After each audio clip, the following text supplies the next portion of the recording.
እኔ የምላችሁ አንድ ጥያቄ አለኝ። ለምንድን ነው ግን የአማራ ልጆች አማራ ናችሁ ስትባሉ አይደለም የምትሉ አማራዎች አላችሁ? ለምንድን ነው አማራነት ታፍርበታለህ እንዴ? የሚያሳፍር ታሪክ አለህ? የለንም። አማራ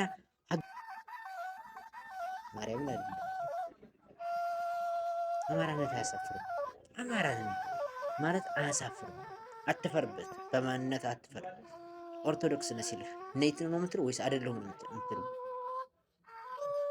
ዛሬ አማራ ነኝ የምትለው ስም ግን ከቀየርክ ነገም ሃይማኖት ነው እንደምትቀይር አምንብሃለሁ። ወደድም ጠላህ። ሙስሊም ነሽ ስትባይ አይደለሁም ነው የምትይው ወይስ ሙስሊም ነኝ ነው የምትይው? ሙስሊም ነኝ ነው። ስለዚህ አማራነት ደግሞ አያሳፍርም። አማራ ነኝ ነው።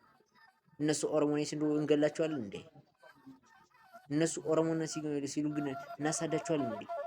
እንዲያውስ ከኛ የኛ ህዝብ ካልጋው ራሱ ወርዶ እንኳን እንግዳ ከመጣ እንግዳ ለእንግዳ ቦታ ለቆ የሚያደርግ እንደ አማራ ያለ ህዝብ የለም። እናቴን የለም።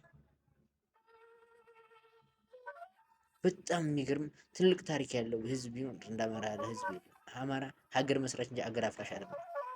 አናፍርበትም። የሚያሳፍር ታሪክ እስከሌለን ድረስ አትፈሩበት፣ ኩሩበት። እንደው አማራ ነህ ሲልህ አዎ በለው፣ ኩራበት፣ ድርቀቅ በሉበት። አትፈርበት። ምንድን ነው አትፈር፣ እግዚአብሔርን አትፈር። ይመቻችሁ።